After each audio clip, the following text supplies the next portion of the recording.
दिल से धन्यवाद देना चाहूँगा कि उन्होंने मुझे ये एक अपॉर्चुनिटी दी कि मैं आप लोगों के साथ अपने कुछ इनसाइट शेयर कर पाऊँ। देखिए, आज जो हमारा डिस्कशन होगा, मेरे पास एक 30 मिनट्स की टाइमलाइन है। मैं कोशिश करूंगा कि अपने जो विचार हैं, अपने जो इनसाइट हैं, वो आप लोगों के साथ, अपने जो एक्सपीरियंसेस हैं, वो आप लोगों के साथ उस 30 मिनट्स में शेयर करूं।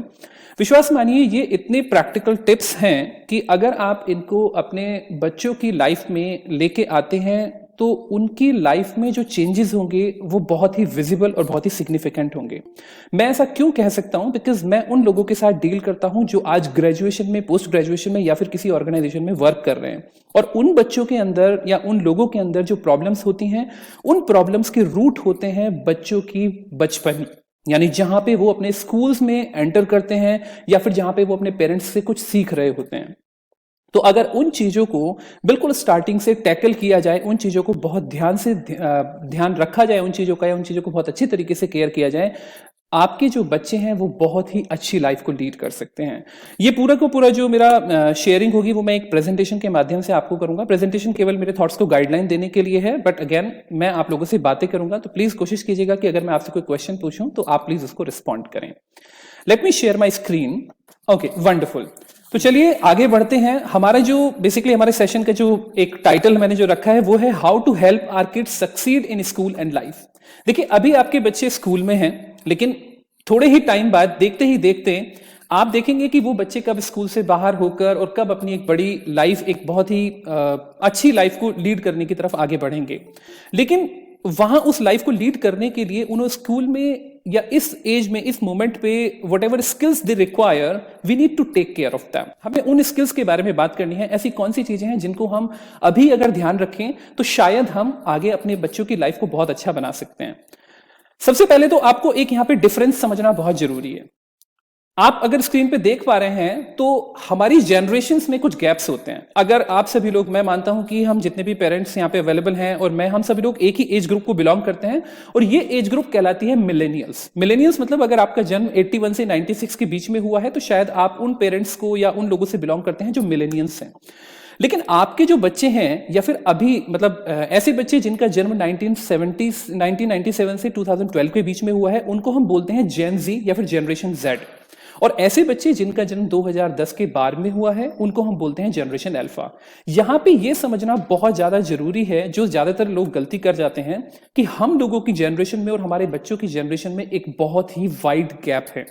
और अगर हम इस गैप को नहीं समझ पाते हैं तो हम अपने बच्चों की चाह की भी कोई मदद नहीं कर पाते, और हमें लगता है कि हम अपनी तरफ से पूरे एफर्ट्स लगा रहे हैं, हमारे बच्चों को वो प्रॉपर आउटपुट्स या वो प्रॉपर आउटकम्स क्यों नहीं आ पा रहे हैं। तो यहां पे ये समझ लीजिए कि जो जनरेशन जेड है, जनरली जितने भी ज्यादातर बच्चे हैं वो इस समय जनरेशन जेड के होंगे, और जो बहुत ही छोटे बच्चे हैं वो जनरेशन अल्फा के हैं। जनरेशन जेड की खास बात ये है कि ये लोग टेक्नोलॉजी के प्रति बहुत ज्यादा इंक्लाइंड है। आप देखेंगे कि आपके बच्चे शुरुआत से ही मोबाइल चला लेते हैं, कंप्यूटर चला लेते हैं, टीवी के रिमोट से टीवी चला लेते हैं। जब आप छोटे थे उस टाइम पे आप ऐसा नहीं कर पाते थे, बिकॉज हमारी जो जनरेशन है, उस जनरेशन की जो भी क्वालिटीज थी वो इन जनरेशन्स में, यानी आने वाली जनरेशन्स में पहले से आपको दिखेंगी। इंपॉर्टेंट बात यहां पे ये है कि टेक्नोलॉजी के प्रति उनके इंक्लिनेशन को आप खत्म नहीं कर सकते, और अगर आप करेंगे तो वो नुकसान में रहेंगे। ये बात अभी आप थोड़ी देर में समझ जाएंगे।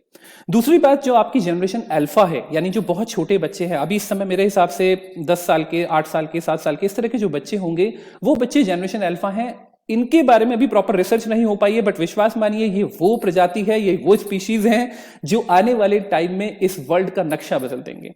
तो आप उनको अपने हिसाब से अगर चलाने की कोशिश करेंगे तो शायद आप उनको एक पुरानी बॉटल में फिट करने की कोशिश कर रहे हैं, जो कभी नहीं हो पाएगा। तो यहां पे as parents, as millennial generation, हमें इस बात को समझना बहुत जरूरी है कि हमारे बच्चों की नीड्स हमारी नीड्स से कहीं ज्यादा डिफरेंट हैं, राइट? तो हमें ये बात समझनी बहुत अच्छे से जरूरी है। तो अब हम जरा आगे चलते हैं। मैं आपके जो जितनी भी मेरे सजेशंस हैं, या जितनी भी मेरी आपके लिए जो भी मेरे एक्सपीरियंस जो मैं शेयर करना चाहता हूं, वो 6 पॉइंट्स में मैंने उनको डिवाइड किया है। एक एक करके उन पॉइंट्स को मैं यहां पे डिस्कस करना शुरू करूंगा।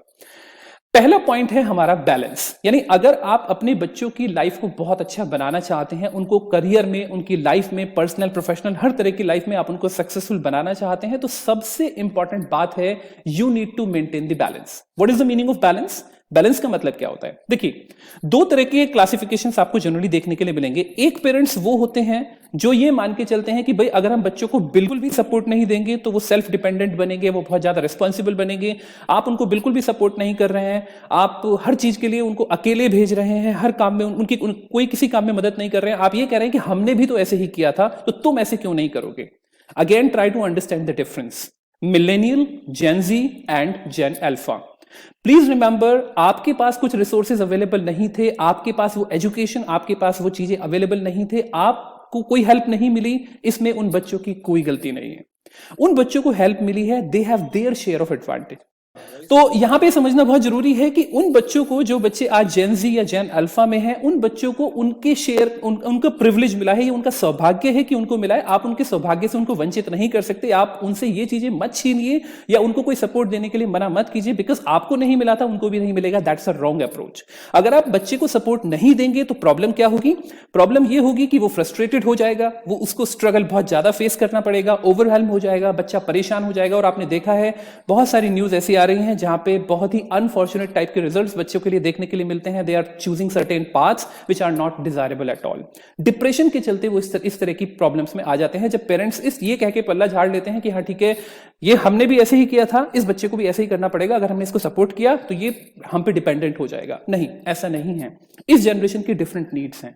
दूसरे वो पेरेंट्स होते हैं जो हर मोमेंट पे, हर स्टेप पे अपने बच्चे को सपोर्ट करने की कोशिश करते हैं। उनके लिए मुझे सिर्फ इतना ही कहना है, आपने वो कहानी जरूर सुनी होगी जिसमें एक बच्चा तितली के अंडे यानी कुकून को उस अंडे से बाहर निकालने के लिए बाहर से उस अंडे को तोड़ देता है। जब आप किसी बच्चे के अंडे को बाहर से तोड़ देंगे, उसके शेल को बाहर से तोड़ देंगे, उसको कंफर्टेबल फील कराने के लिए, उसको अपने शेयर ऑफ स्ट्रगल फेस नहीं करने पड़ेंगे।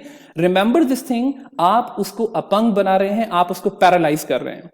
अपने शेयर ऑफ स्ट्रगल, अपने शेयर ऑफ फेलियर्स को फेस करने की क्षमता बच्चों के अंदर होनी चाहिए, और यहीं पे हमें वो बैलेंस मेंटेन करके चलना है। हमें उनको बिल्कुल अकेले भी नहीं छोड़ना है कि हम उनको बिल्कुल भी सपोर्ट ना करें, और हमें उनको इतना भी सपोर्ट नहीं करना है दैट दे बिकम क्रिपल्ड और पैरालाइज्ड और कंप्लीटली डिपेंडेंट ऑन अस। तो यहां पे साइकोलॉजी एक टर्म देती है जिसको हम बोलते हैं जस्ट मैनेजेबल चैलेंज। यानी आपको अपने बच्चे को इस तरह का सपोर्ट देना है, पहले ऑब्जर्व कीजिए कि वो अपनी लिमिट तक पहुंच पाता है कि नहीं पहुंच पाता। किसी भी टाइम पे एक सिंपल सा एग्जांपल लेते हैं। मान लीजिए आपका बच्चा एक प्रॉब्लम को सॉल्व करने में दिक्कत महसूस कर रहा है। एक अप्रोच जो टू मच सपोर्ट वाली अप्रोच होगी, वहां पे क्या होगा, या तो पेरेंट्स खुद से उस क्वेश्चन को कर देंगे या फिर खुद से बोलेंगे कि बेटा इसको ऐसे करो। लेकिन सही अप्रोच होनी चाहिए कि सबसे पहले उसको ऑब्जर्व कीजिए कि उसको प्रॉब्लम किस एरिया में आ रही है, उसको थोड़ा सा मोटिवेट कीजिए, उसको इंडिकेशन दीजिए, उसको इंस्पिरेशन दीजिए, और धीरे धीरे आप देखेंगे कि बच्चे की कैचिंग पावर बहुत ज्यादा होती है। बच्चा अपने आप से उस पहाड़ को चढ़ने की कोशिश करेगा, आपको सिर्फ हाथ देना है, उसको गोदी में उठा के उस पहाड़ पे नहीं रखना है, राइट? और ना ही आप ये छोड़ के उस पहाड़ के नीचे छोड़ के उसको जा सकते हैं कि अब तुम अपने आप चढ़ो, मेरी कोई जिम्मेदारी नहीं है। We need to maintain that proper balance. और अगर वो बैलेंस हम प्रॉपरली मेंटेन करते हैं तो हम एक ऐसी आदत, एक ऐसा स्किल बच्चों के अंदर डेवलप कर देते हैं, एक ऐसी एबिलिटी बच्चों के अंदर डेवलप कर देते हैं कि वो बच्चा प्रॉब्लम को खुद से सॉल्व करने की क्षमता को डेवलप कर लेता है। उसकी परफॉर्मेंस, पीक परफॉर्मेंस को वो अपनी पीक परफॉर्मेंस को अचीव कर सकता है, वो बहुत ही इफेक्टिव लर्निंग को अचीव कर सकता है। इसको एक पिक्चर के माध्यम से आप समझ सकते हैं कि अगर एक बच्चे को आप बहुत बड़े पहाड़ के सामने खड़ा कर देंगे तो भी उसको वो हिम्मत हार जाएगा। यानी प्रॉब्लम बहुत बड़ी होगी या चैलेंज बहुत बड़ा होगा तो वो हिम्मत हार जाएगा। अगर आप उसको बहुत छोटी सी प्रॉब्लम देंगे तब क्या होगा, तब वो बच्चा बोर हो जाएगा। आप सोच के देखिए, आपने छोटे से बच्चे को देखा होगा, वो बच्चा जो 1 महीने पहले किसी खिलौने से खेल रहा था, 1 महीने में बच्चा बोर हो जाता है। ये मैं कैसे बता सकता हूं? मेरे 2 छोटे छोटे बच्चे हैं, 1 is 4 years and 1 is 1 year। मैंने देखा है कि अगर आप उनको कोई भी टॉयज दिला के लाएंगे, वो 1 महीने के अंदर बोर हो जाते हैं। और हमारी कंप्लेन होती है इसको कोई खिलौना ही पसंद नहीं आता। प्रॉब्लम यह है कि हम उस जेन जी, यानी हम उन बच्चों के एटीट्यूड को, हम उन बच्चों की साइकोलॉजी को समझ नहीं पा रहे हैं। उनकी लर्निंग टेंडेंसी बहुत अच्छी है।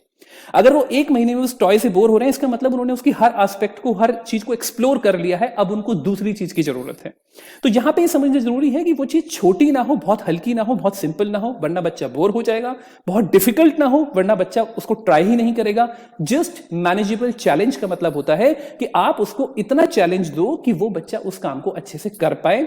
अगर उसको हेल्प की जरूरत है, आप उसको सपोर्ट प्रोवाइड कराइए, but do not do it yourself. Specially for those parents जिनको लगता है कि वो अपने बच्चों का अगर होमवर्क करके भेज देंगे तो बच्चे को क्लास में कोई रिडिक्यूल का सामना नहीं करना पड़ेगा, या क्लास में कोई उसकी इंसल्ट नहीं। रिमेंबर, इंसल्ट और रिडिक्यूल बच्चा नहीं समझता। उसको सिर्फ इतना समझ में आना चाहिए कि बेटा काम करना आपकी रिस्पॉन्सिबिलिटी है, do it as responsibly as possible, but I am always with you, don't worry about it. जब वो चीज वो महसूस करने लगेगा, वो आगे बढ़ेगा और वो उसका रिजल्ट, उसको बेनिफिट भी महसूस होंगे। क्यों? क्योंकि उसने वो काम खुद किया है। जब क्लास में अप्रिसिएशन होगा तो उसके दिमाग में बैक ऑफ द माइंड ये नहीं चल रहा होगा कि तो मेरी मम्मी ने किया और अप्रिसिएशन मुझे मिल रहा है, मेरे पापा ने किया अप्रिसिएशन मुझे मिल रहा है। ये चीज एक गलत मेंटालिटी की तरफ लेके जाती है। So this is the first step that if you really want to create a very good personality, maintain the proper balance. Number 2, set goals.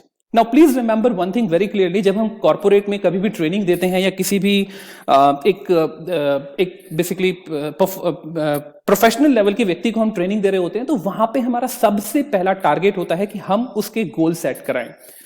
Remember one thing, आज आपने भी देखा होगा, there are so many influencers on YouTube who are earning in crores at the very early stage of their life.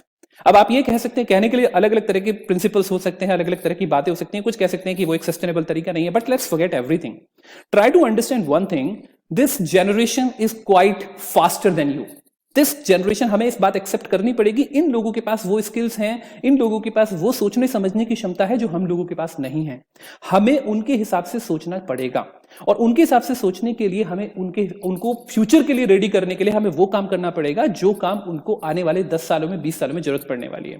तो यही मैं आप लोगों से कहने की कोशिश कर रहा हूं कि अगर आप अपने बच्चे को सक्सेसफुल देखते हैं फ्यूचर में, वो फ्यूचर आज से 20 साल बाद होने वाला है या 10 साल बाद होने वाला है, तो आपको उस फ्यूचर के लिए रेडी करने के लिए वो चीजें सिखानी पड़ेंगी जो चीजें उस टाइम पे सीखनी बड़ी मुश्किल होंगी। For example, the very important part is setting goal. Remember, आपको अपने बच्चों के अंदर एक हैबिट डालनी है कि उनके अंदर गोल सेट करने की टेंडेंसी सेट करनी है। समझिए इस बात को, जब बच्चा 5 साल तक का होता है, साइकोलॉजी के हिसाब से 5 साल का होते होते बच्चे का माइंड जो होता है पूरी तरीके से डेवलप्ड हो चुका होता है। इसका मतलब ये नहीं है कि उसके बाद उसमें इंप्रूवमेंट नहीं हो सकता, बट उसके बाद उसमें इंप्रूवमेंट बच्चे की विश पे होता है। उससे पहले 5 साल तक के इंप्रूवमेंट को आप मॉनिटर कर सकते हैं, आप ड्राइव कर सकते हैं, आप जो चाहे वो कर सकते हैं, लेकिन 5 साल के बाद वो होगा जो बच्चा चाहेगा। तो अगर आपने 5 साल तक बच्चे को वो नहीं सिखाया कि उसको क्या चाहिए या फिर उसको क्या करना चाहिए, तो वो फिर वो करेगा जो आप नहीं चाहेंगे। तो आपको क्या करना है, सबसे पहले उसकी कुछ हैबिट सेट करनी है। नंबर 1, उसको गोल सेट करने की हैबिट डालिए। उसका ईयरली गोल, उसका मंथली गोल, उसका डेली गोल आपका बिल्कुल फिक्स करना चाहिए। आप उसको, और ये एक बात बड़े ध्यान से समझिएगा, गोल्स का माध्यम, गोल जब हम बात करते हैं गोल को समझने की, am I audible to everyone please? Okay, perfect. जब हम गोल्स की बात करते हैं तो प्लीज रिमेंबर, गोल कभी भी परफॉर्मेंस के बेस पे सेट नहीं किए जाते। आप ये नहीं कह सकते कि इस साल का तुम्हारा गोल है कि इस बार तुम्हें क्लास में 95% लाने हैं। No, that is a big no. Goals हमेशा और हमेशा आउटकम बेस्ड सेलेक्ट किए जाते हैं। फॉर एग्जाम्पल, आप ये गोल सेट कर सकते हैं, तुम्हारे इस ईयर का गोल है कि तुम मैथमेटिक्स को बहुत अच्छे से सीखोगे, या तुम अपनी क्लास की मैथमेटिक्स को, तुम्हारी जो मैथमेटिक्स की बुक है उसको तुम बहुत अच्छे से सीख जाओगे, उसकी हर प्रॉब्लम तुम्हें आनी चाहिए। तुम्हारा ये गोल है कि इस साल तुम पियानो को बहुत अच्छी तरीके से सीखोगे। तुम्हारे इस साल का गोल ये है कि तुम अपनी फिजिकल हेल्थ को इंप्रूव करोगे, या तुम अपने वेट को, अगर किसी का वेट ज्यादा है, कि तुम अपने वेट को 1 kg कम करोगे। It means outcome based.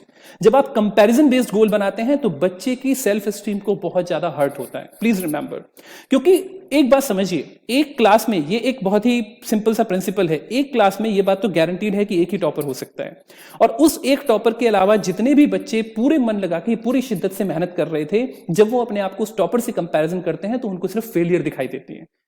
लगता है कि सक्सेस सिर्फ वही है, बट प्रॉब्लम ये है कि सक्सेस वो नहीं है। सक्सेस वो हर चीज है जो आपको एक प्रॉपर प्रोसेस के बाद एक आउटकम मिल रहा है। अपने गोल आउटकम बेस्ड बनाइए, परफॉर्मेंस बेस्ड मत बनाइए, कंपटीशन बेस्ड मत बनाइए, कंपैरिजन बेस्ड मत बनाइए। क्योंकि अगर आप बच्चों को कंपैरिजन बेस पे लेके आएंगे, बच्चे डिप्रेशन में आ जाएंगे। Again that would be a huge task. सबकी लर्न करने की टेंडेंसी, समझने की टेंडेंसी बिल्कुल डिफरेंट होती है, टाइम लेता है हर कोई अलग अलग। ठीक है, ईयरली गोल बना सकते हैं, फिर उसको मंथ में डिवाइड कीजिए। लेट्स से आपने कहा कि तुम्हारा ये टारगेट है इस बार कि इस बार तुम जो मैथमेटिक्स या फिजिक्स की जो बुक्स हैं उनकी सारी प्रॉब्लम्स तुम्हें आनी चाहिए, तो अब आप क्या करेंगे, अब आप उनको मंथली डिवाइड कर दीजिए कि ठीक है, इसके 2 चैप्टर आपको इस मंथ में करने हैं, फिर आप उसको डेली डिवाइड कर दीजिए। प्लीज रिमेंबर, गोल बहुत बड़ा नहीं होना चाहिए। अगेन, बहुत बड़ा होगा तो बच्चा बिल्कुल नहीं करेगा, बहुत छोटा होगा तो बच्चा बिल्कुल नहीं करेगा, क्योंकि वो बोर हो जाएगा। बड़ा होगा तो वो कर ही नहीं पाएगा। और अगर मिडिल गोल आप रखेंगे, उसमें एक बैलेंस बना के चलेंगे, वो गोल बच्चा डेली से अचीव करेगा। और सेल्फ कॉन्फिडेंस और सेल्फ एस्टीम का बेसिक फंडामेंटल ही यही है कि जब बच्चे अपनी छोटी छोटी जीतों को एक साथ लगा के चलते हैं, एक साथ मिला के चलते हैं, रोजाना एक विक्ट्री उसको मिल रही है, रोजाना एक एप्रिसिएशन उसको मिल रहा है, वाओ बेटा तुमने कर दिखाया, every single day that single statement will pile up each one of that, and once again finally it will become a very huge self esteem or self confidence. तो हमें छोटी छोटी सक्सेस बच्चे को दिखानी है। फर्क इस बात से फर्क नहीं पड़ता कि आपने कितने सारे, आपने 10 गोल उसके लिए सेट किए, उसमें से उसने 4 गोल कंप्लीट कर लिए, आपको लगता है वो सक्सेस है, लेकिन उसकी सेल्फ एस्टीम पे कोई फर्क नहीं पड़ा। उसको एक गोल दीजिए, एक गोल उसने कंप्लीट कर लिया, विश्वास मानिए उसकी सेल्फ एस्टीम में बहुत ज्यादा बूस्ट आएगा। दूसरी इंपॉर्टेंट बात, reward and punish accordingly. Now here punishment का मतलब क्या है? प्लीज रिमेंबर, पनिशमेंट का मतलब थप्पड़ मारना या बच्चे की पिटाई करना या बच्चे को प्रताड़ित करना नहीं है। यहां पे पनिशमेंट का मतलब है withdrawal of reward. Let us assume कि आपके बच्चे को एक टेलीविजन प्रोग्राम देखना बहुत अच्छा लगता है। आप उसे ये बोलिए, आजकल हम सब लोग यूट्यूब पे वो सारे स्टोर प्रोग्राम देख सकते हैं, आप उसे ये बोलिए कि आप अपना काम कंप्लीट करोगे, you would be able to watch 30 minutes of TV. लेकिन अगर आपने अपना काम कंप्लीट नहीं किया तो पनिशमेंट ये है कि you would not be able to watch TV at any cost. नहीं मतलब नहीं, ये है पनिशमेंट, क्योंकि उसको अवार्ड नहीं मिल रहा है, वो अपने आप में एक पनिशमेंट है। So withdrawal of award is basically the punishment. It should not be any physical, like you should not afflict any sort of physical punishment or any sort of monetary, lack of monetary benefit or something like that कि नहीं हम तुम्हें school से निकाल देंगे, हम तुम्हें ये नहीं दिलाएंगे, वो नहीं दिलाएंगे। उससे बच्चे के ऊपर, बच्चे की पर्सनालिटी पे थोड़ा सा नेगेटिव इंपैक्ट पड़ता है। Punishment should always be the withdrawal of reward. And number 3 very important thing इसमें, make goals visual and visible. Visual और विजिबल का मतलब क्या होता है? साइकोलॉजी का एक प्रिंसिपल होता है जिसको हम बोलते हैं क्रिएटिव इमेजिनेशन। जब आपके गोल्स बच्चे को दीवार पे लगे हुए दिखाई देते हैं, make a big chart paper, और उस चार्ट पेपर पे बड़े बड़े शब्दों में अगर आप ड्राइंग कर सकते हैं तो अच्छे से पिक्चर की फॉर्म में, बच्चे को अगर कोई स्पेसिफिक चीज चाहिए, उस चीज की फोटोग्राफ आप वॉल पे लगा सकते हैं कि this is your goal, you will get this award once you complete your goal, that outcome based goal. वो पिक्चर जब सामने होगी तो बच्चे को लगातार मोटिवेशन मिलता रहता है, बच्चे को लगातार इंस्पिरेशन मिलता है। तो जितना ज्यादा विजुअल अपने गोल्स को रखेंगे, चार्ट पेपर लगा के, स्टिकी नोट्स लगा के, कुछ भी, whatever, make it as visual as possible. Okay, now coming to the third part, again very incredible part, routines. Please remember, आपने देखा होगा कि कुछ आदतें ऐसी होती हैं जिनको अगर हम मिस कर दें तो हमें ऐसा लगता है कि हमारा दिन ही कंप्लीट नहीं हुआ। जैसे 99.999% लोग सुबह को उठने के बाद ब्रश करते हैं, राइट? हम 0.01% को छोड़ देते हैं। अगर वो लोग ब्रश ना करें और बिना ब्रश करे नहा लें या फिर बिना ब्रश करे अपनी दिनचर्या को स्टार्ट कर दें तो उनको लगता है कि कुछ इनकम्प्लीट है, आई am not feeling fresh, I am not feeling complete. ऐसा नहीं है कि उस ब्रश करने से कुछ बहुत ज्यादा होने वाला है, या एक दिन आप ब्रश नहीं करेंगे तो सारे कीटाणु आपके दांतों को खा जाएंगे, ऐसा पॉसिबल नहीं है। बट रियलिटी क्या है, उस रूटीन ने आपकी पर्सनैलिटी में एक घर बना लिया है। और जब कभी भी पॉजिटिव रूटीन्स आपकी पर्सनैलिटी में घर बना लेते हैं तो आपकी पर्सनैलिटी एक बहुत ही पॉजिटिव, स्ट्रांग और बहुत ही आई शुड से बहुत स्ट्रांग पर्सनैलिटी बन जाती है। उस पर्सनैलिटी को बीट करना, उस पर्सनैलिटी को हरा पाना, तोड़ना या डिसअपॉइंट करना बड़ा मुश्किल होता है। ये रूटीन्स वो रूटीन्स होते हैं जिनको आप बच्चों के अंदर बचपन से एनग्रेन करते हैं, क्योंकि एक बार देखिए 5 साल के बाद जब पर्सनालिटी सॉलिडिफाई हो जाती है, उसके बाद रूटीन्स को डेवलप करने के लिए बच्चे को खुद से मेहनत करनी पड़ेगी और उसमें टाइम भी ज्यादा लगेगा। लेकिन अगर आप 5 साल तक उस बच्चे के अंदर उन रूटीन्स को एनग्रेन कर देते हैं, क्या होगा कि वो रूटीन हमेशा के लिए परमानेंट होगा। उस रूटीन को फिर चाह के भी कोई खराब नहीं कर सकता, उस रूटीन को चाह के भी कोई मिटा नहीं सकता। कैसे रूटीन्स आपको डेवलप करनी चाहिए? 3 तरह के रूटीन्स आपको 100% डेवलप करने चाहिए। नंबर 1, टाइम का रूटीन डेवलप कीजिए। फॉर एग्जांपल, जनरली ये शिकायत होती है, हमने भी इस चीज को एक्सपीरियंस किया है कि बच्चे होमवर्क में इंटरेस्ट नहीं लेते या फिर बच्चे काम करने में इंटरेस्ट नहीं लेते। आप एक टाइम सेट कीजिए, specific time, pin pointed time, 6 PM to 7 PM, 100% you will be sitting at this place. Again, 3 चीजों के रूटीन, टाइम, प्लेस और मैनर। टाइम का मतलब एक टाइम 6 बजे से 7 बजे तक तुम्हें काम करना है, होमवर्क करना है, इसके अलावा कुछ नहीं होगा। Be absolutely rigid. नंबर 2, कहां पे करना है? ये नहीं कि डबल बेड पे बैठे हुए हैं, सो रहे हैं, सो के उठ के उसको वहीं पे रजाई पे कॉपी दे दी कि बेटा यहीं पे काम कर लो। No, please decide a proper place, चाहे वो आपकी बेडरूम में पड़ी हुई एक टेबल ही क्यों ना हो। आप जब तक प्लेस का रिचुअल डिसाइड नहीं करेंगे, प्लेस का रूटीन डिसाइड नहीं करेंगे, बच्चा कभी इंटरेस्ट नहीं लेगा। क्यों? क्योंकि प्लेस के साथ एक वाइब्स जुड़ जाती है। प्लेस के साथ जिस जगह बैठ के आप काम करते हैं एक वाइब जुड़ जाती है। आपने देखा होगा अगर आप घर में पूजा करते होंगे या कोई स्पेसिफिक काम करते होंगे, अगर आपको भूख नहीं लगी है लेकिन आप किचन में गए और किचन में कोई चीज अच्छी बनी है, उसकी खुशबू आते ही आपको भूख लगने लग जाती है। क्यों? क्योंकि किचन की वाइब है कि वो आपके गैस्ट्रो यानी आपके जो बेसिकली पेट की जो चीजें हैं उनसे जुड़ी हुई है, तो वो आपको भूख लगा देगी।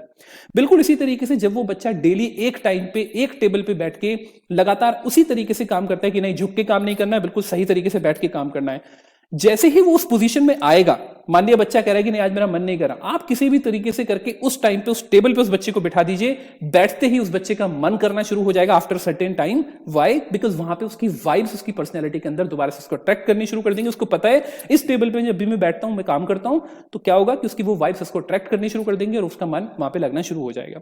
एनएलपी यानी न्यूरो लिंग्विस्टिक प्रोग्रामिंग में इस स्पेसिफिक कॉन्सेप्ट को बोला जाता है एंकरिंग।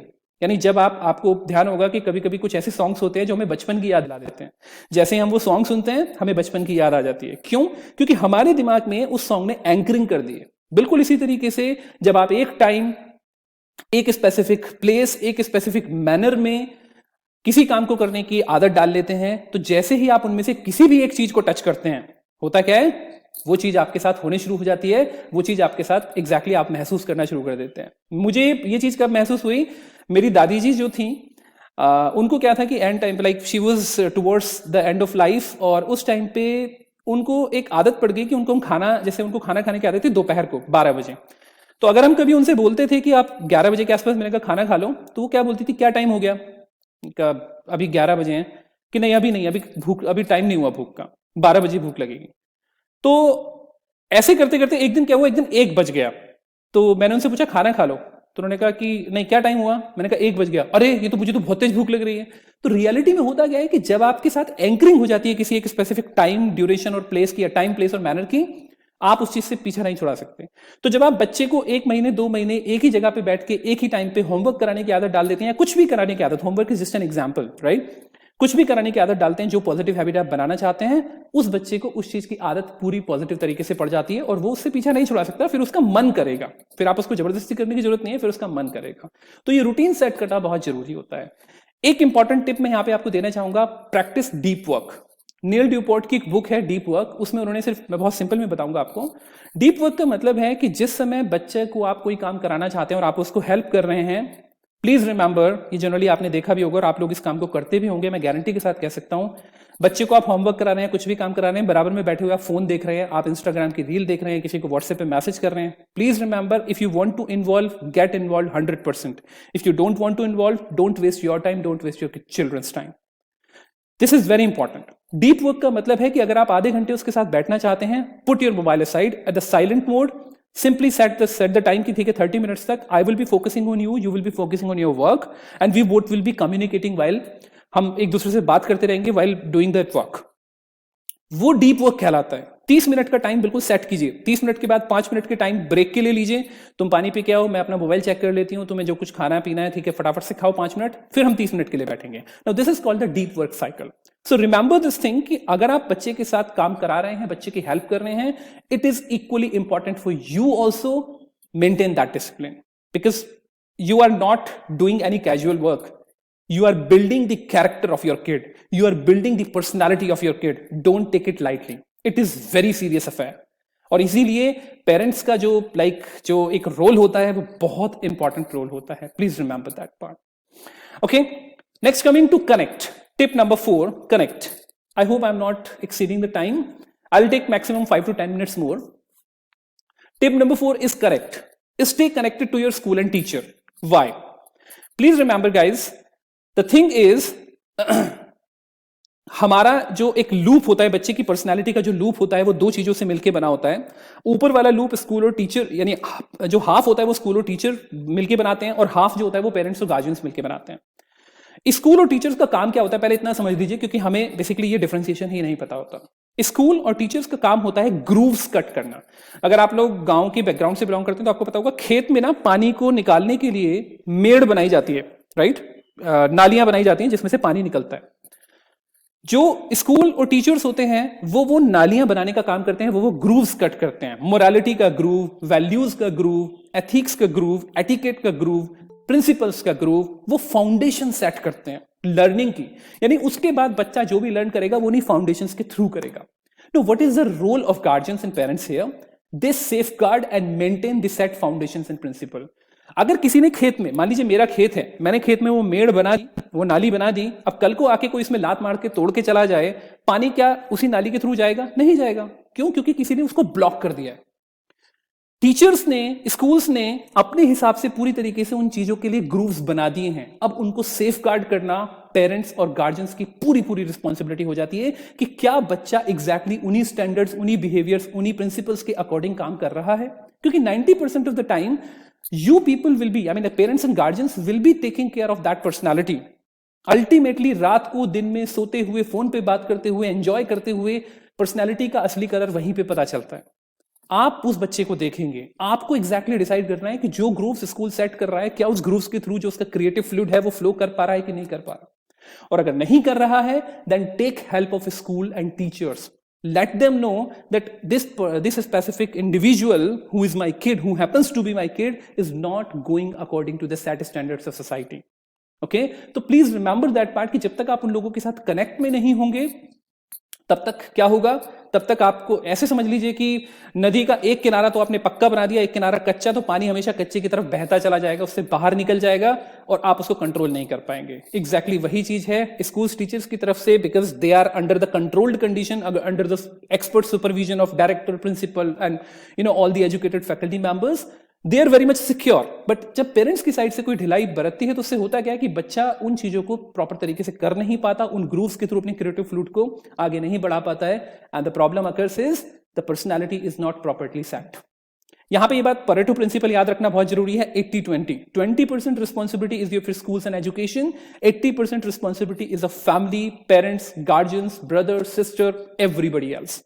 किस तरह की सोसाइटी में आप उसको खेलने के लिए भेजते हैं, किस तरह के बच्चों के साथ वो रहता है, किस तरह के आपके जो रिश्तेदार हैं, आप लोग जो हैं उससे घर पे किस तरह की बातें करते हैं, कैसी लैंग्वेज यूज करते हैं, एग्रेसिव होते हैं, नॉन एग्रेसिव होते हैं, every single thing is actually going to matter. So this is the fourth tip. Fifth tip is habits. Please put some positive habits. एक सिंपल सा साइकोलॉजिकल फैक्ट है, tiny productive habits lead to massive success in life. छोटी छोटी habits, इतनी छोटी कि आप अंदाजा भी नहीं लगा सकते। अगर आप डेली सुबह 5 मिनट पहले उठना शुरू कर दें, ये आने वाले 1 साल के अंदर आपकी लाइफ को कितना चेंज कर सकती है आप विश्वास भी नहीं करेंगे। इसको हम कंपाउंड इफेक्ट बोलते हैं। तो छोटी छोटी हैबिट्स, रात को जल्दी सोने की और टाइम पे उठने की आदत, विश्वास मानिए मेजॉरिटी ऑफ पॉपुलेशन, एक सिंपल रिसर्च की गई थी कि नए साल पर रिजोल्यूशंस जो लिए जाते हैं, उन रिजोल्यूशंस में सबसे ज्यादा लिया जाने वाला रिजोल्यूशन क्या है? तो सबसे टॉप पे था सुबह को जल्दी उठने का रिजोल्यूशन। इसका मतलब majority of people are suffering from this problem, they are not able to wake up early in the morning. And आपको भी पता है कि अर्ली इन द मॉर्निंग उठने का बेनिफिट क्या होता है। There are multiple benefits, I don't need to reemphasize upon that. तो रात को जल्दी सोने की, सुबह को टाइम पे उठने की आदत बड़ी छोटी सी लगेगी आपको, लेकिन बच्चों के अंदर ये बिल्कुल सेट होनी चाहिए। हेल्दी ईटिंग हैबिट्स, आज के टाइम पे हिंदी में एक कहावत है, पहला सुख निरोगी काया, दूसरा सुख हो घर में माया। निरोगी काया का मतलब कि अगर आपकी हेल्थ ठीक नहीं है, मैं अभी व्हाट्सएप पे कुछ दिन पहले एक मैसेज आया था कि धन को कमाने में अपने स्वास्थ्य को खराब ना करें, क्योंकि एक बार स्वास्थ्य खराब हो गया तो धन भी उसको ठीक नहीं कर सकता। तो रियलिटी ये है कि अगर आपके बच्चे की हेल्थ ठीक नहीं होगी, आपने देखा है ना बच्चों को 4th 5th क्लास तक जाते जाते बड़े बड़े चश्मे लग जाते हैं, they keep on watching television every single time, you are not taking care of them, right? और उनके खाने पीने की हैबिट की वजह से वो ओवरवेट हो जाते हैं, ओबीज हो जाते हैं। I have seen people like kids diabetic also, 4 साल की 5 साल की उम्र में। If it is type 1 diabetes, of course I can understand, but it's type 2 diabetes, to that person who is actually at 4 or 5 years, you can understand what the problem is. So eating habits हमारी बहुत ज्यादा distort हो चुकी हैं, बहुत खराब हो चुकी हैं, उनको थोड़ा सा कंट्रोल करना है। Managing and valuing time, time को मैनेज करना, टाइम को वैल्यू करना बड़ा इंपॉर्टेंट है। बच्चों को यह सिखाना बहुत जरूरी है कि एक बार अगर आप कमिटमेंट करें तो उसको फॉलो करें, क्योंकि हमारी इस सोसाइटी में आज के टाइम पे पॉजिटिव वैल्यूज की बहुत कमी है। Reading and learning habits incredibly important guys, incredibly important. Why? क्योंकि अगर किसी बच्चे के अंदर रीडिंग और लर्निंग हैबिट नहीं है, वो अपनी लाइफ में कभी डेवलप नहीं कर सकता, ये बात गारंटीड है। क्योंकि जिस बच्चे को ये लगता है कि 12th या ग्रेजुएशन या पोस्ट ग्रेजुएशन करते ही मेरी एजुकेशन खत्म हो गई, वो बच्चे का डेवलपमेंट और ग्रोथ उसी जगह पे रुक जाती है। लेकिन जो व्यक्ति ये बात मानता है कि उसको लर्न करना है, उसको डेवलप करना है, उसको उसके अंदर किताबों को पढ़ने की आदत होती है, उस बच्चे को डेवलप और ग्रो करने से कभी कोई नहीं रोक सकता। इनिशियली अभी मुक्ता मैम ने जब मेरा इंट्रोडक्शन दे रही थी, I really want to tell you just 2 lines about my life. मैंने अपनी एजुकेशन इंजीनियरिंग में की, मेरी बीटेक, एमटेक, पीएचडी, मेरा सब कुछ इंजीनियरिंग में है, बट रियलिटी ये है मैं इंजीनियरिंग में काम नहीं करता हूं। I work according to my passion. और अगर कोई मुझसे पूछेगा कि how exactly I develop those skills, just and just by reading books and learning courses online. मैं आज जो भी कुछ हूं वो अपनी उन्हीं चीजों की वजह से हूं, अपनी लर्निंग एबिलिटी, अपनी रीडिंग एबिलिटी। मुझे रीड करने की इतनी आदत है because I can not live without books. That should be the habit in all the students, in all the kids, because reading and learning habits can actually reach make you like shoot like a rocket. Social interaction habit, बच्चों को बचा के मत रखिए society से। Social interaction का मतलब उनको जितना ज्यादा हो सके सोसाइटी में उतारिए, जिससे कि उनके अंदर वो कॉन्फिडेंस बिल्ड हो कि हम लोगों को फेस कर सकते हैं। जनरली ये एक बहुत ही सिंपल सा डर होता है, एक सिंपल सा मैकेनिज्म होता है कि जब आप छोटे बच्चे की बात करेंगे तो छोटा बच्चा जनरली सोसाइटी से कटने की कोशिश करता है या सोसाइटी से कट के रहता है, ठीक है। तो हमें उसको सोसाइटी में उतारना चाहिए जिससे कि कोई इश्यूज ना हो, राइट। एंड नेक्स्ट इज हाँ, यहां पे एक बात बड़ी ध्यान रखने वाली है, ये आदतें शुरुआत में डालनी क्यों जरूरी है? क्योंकि अगर एक बार बच्चे की पर्सनैलिटी बिल्कुल फिक्स हो गई, आप उसमें कोई आदत नहीं डाल पाएंगे।